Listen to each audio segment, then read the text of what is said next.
Hi bro. Hi சர்ப்ரைஸ்லாம். Love குறைஞ்சாலே பிரச்சனை bro. Sister, love குறைஞ்சாலே பிரச்சனை. Love பண்ணுங்க ப்ரோ. லைஃப் நல்லாயிருக்கும்னு சொல்லி இந்த உலகம் சொல்ற லவ்வ பத்தி நான் பேசவே வரல. இங்க ஆண்டவர் பேசுற லவ்வே வேற. அந்த லவ் குறைஞ்சதுனால தான் என் வாழ்க்கை ஃபுல்லா பிரச்சனையா இருந்துச்சு. ஆனா இப்ப சரியாயிடுச்சு. அல்டிமேட்டா இருக்குது. அன்பா இருக்குது. அமர்க்களமா இருக்குது. டேய்! என்னடா சொல்ல வர? ஒண்ணுமே புரியலன்னு தானே சொல்றீங்க? லவ் குறைஞ்சா பிரச்சனைன்னு சொல்ல வரேன். நான் வார்த்தைக்குள்ள போயிட்டு மீதியான காரியங்கள பேசுறேன். குழப்ப விரும்பல. கர்த்தர் உங்களிடத்தில் இடைப்படுவார். ஆவியானவரே இந்த வீடியோ பார்க்குற அன்பு சகோதரன், சகோதரிகிட்ட இடைப்படுங்க. வெளிப்படுத்தல் 2ஆம் அதிகாரம் 4ஆம் வசனத்துல, ஆனாலும் நீ ஆதியில கொண்டிருந்த அன்பை விட்டாய் என்று உன் பேரில் எனக்கு ஒரு குறைகுதுப்பா. ரட்சிக்கப்பட்ட புதுசுல நீ ஜெபம் பண்ண ஜெபம் இருக்குது, ஆராதிச்ச ஆராதனை இருக்குது, இப்போ முட்டி போட்டுலாம் ஜெபம் பண்ணுவேன்ப்பா.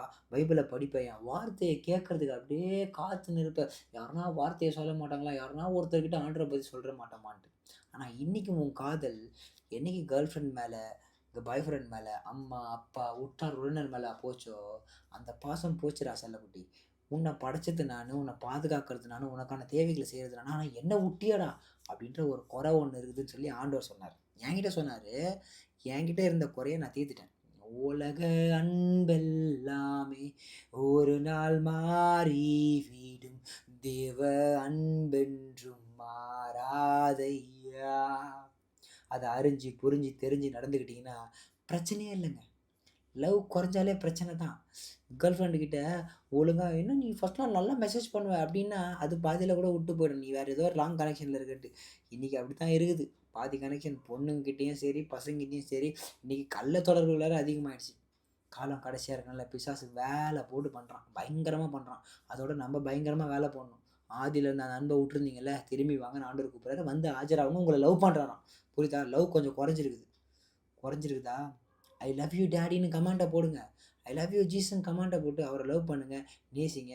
உங்களுடைய வாழ்க்கைய மீண்டுமாய் பிரச்சனை இல்லாம தொடருங்க. ஒரு சின்ன ஜெபம் மட்டும் பண்ணிட்டா, அந்த லவ்வ மீண்டுமா இன்கிரீஸ் பண்ணிடலாமா? அன்பின் தேவனே, இந்த வார்த்தைய கேட்ட என் அன்பு சகோதரன், சகோதரியே, மீண்டுமாய் உம் பக்கமா சாயுங்க ஆண்டவரே.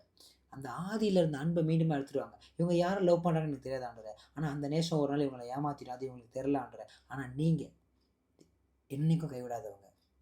காத்துக்கொள்றவங்க, பலப்படுத்துறவங்க. இவங்கள பாதுகாத்துக்கோங்க, இவங்கள பலப்படுத்துங்க. மீண்டுமாய் உங்கள் அன்புக்குள்ளாய் கட்டி இணைத்துக் கொள்ளுங்க ஆண்டவரே. இரத்தை கொட்ட பகுதியெல்லாம் மூடி மறைங்க ஆண்டவரே.